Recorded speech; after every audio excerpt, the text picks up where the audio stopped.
Okie dokie, it's time for another quick update as to where things stand in CoW's development. So it's been a little while since I did one of these, and quite a bit has happened since I have found some time over holiday to look into a number of key areas that I was interested in.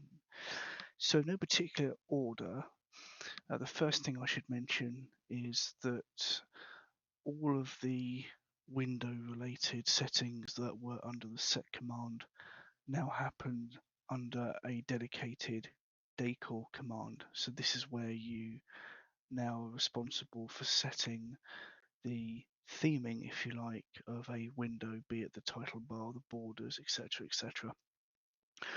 Whilst I was there, I've tried to standardize a little bit on the naming conventions as to how that works, so that there's some consistency, because before there really wasn't much of anything like that. Also, decorations take names so that they are reusable in whichever situation that you might want to reuse them in.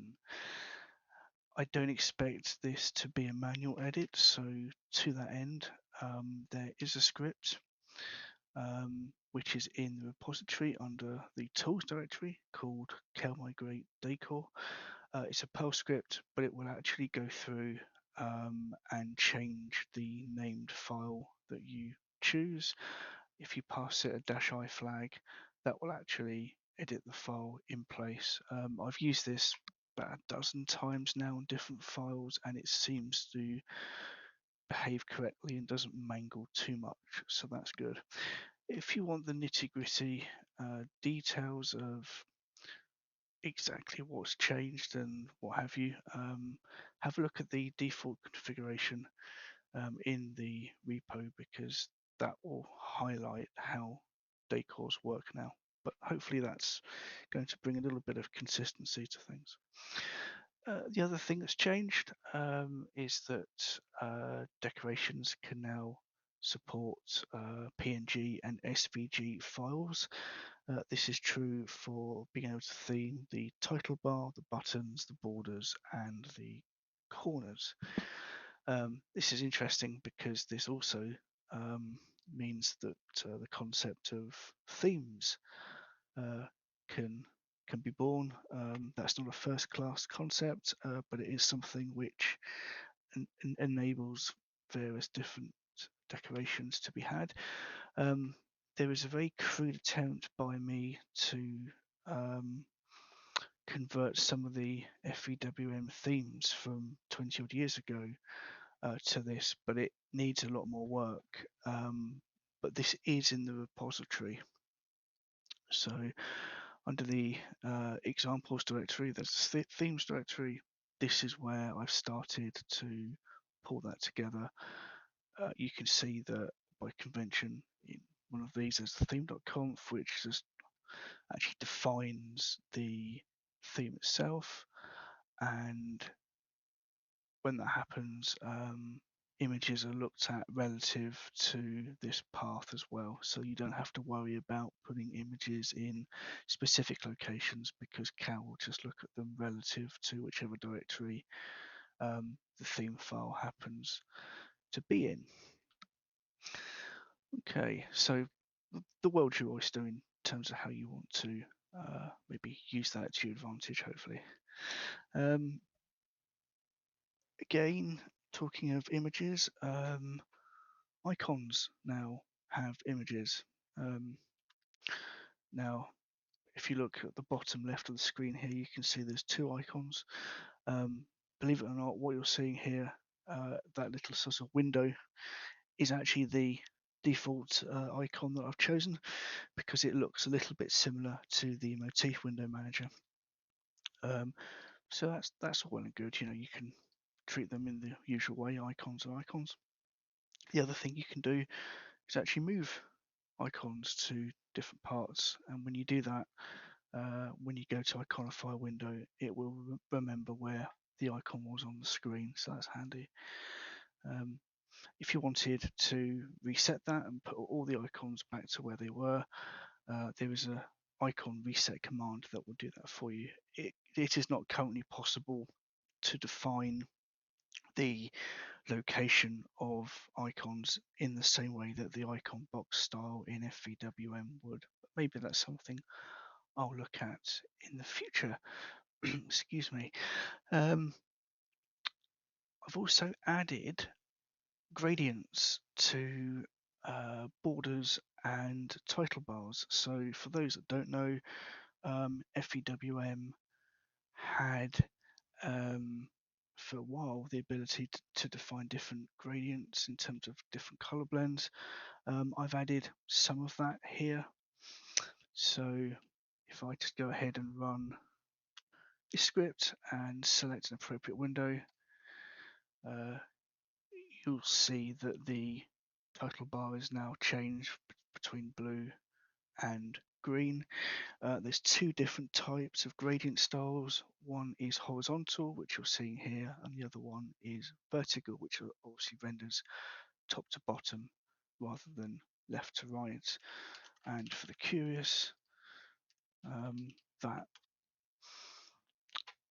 so part of the default decor, which is what these windows are all sharing at the moment, I've set the active gradient to be a horizontal gradient between blue and green, and then as part of that I had to select a window to apply that to. That's deliberate because as you see, when I've just opened up this new window, it doesn't inherit that style because it was specific to just that window. So that's that. Other thing to mention, there is now a very crude, I suppose is a word that one could use, DSL in CoW. It gives the ability to run scripts and to iterate over various objects, be them outputs, desks, windows, etc. And that might be useful as part of using rules. So as an example, for instance, here you can see that there's two decorations that have been created, one called top hint, which happens to set a color for a title bar, one called normal hint, and depending on which layer the window's in, which will always be checked when a window layer changes, it will either style that window with a top hint or a normal hint. Equally down here, here's another example where if the MPV window gets moved to the topmost layer, for instance, there's very little point sometimes in trying to watch a video if it's buried on the very bottom layer, for instance. That's another example. So it just gives a little bit of scripting capability without using something more heavyweight such as Lua, because I wasn't too sure if I wanted to go down that route. So for now, this little DSL might help in terms of being creative. The other thing is to do with title bar positioning. So it's now possible to move the title bar to different areas of the window. What do I mean by that? Well, for instance, if I set the position of the title bar to the bottom, which I can do like this, you'll see that the window has moved to the bottom. I'll just do that. Similarly, it's possible to move it to the right.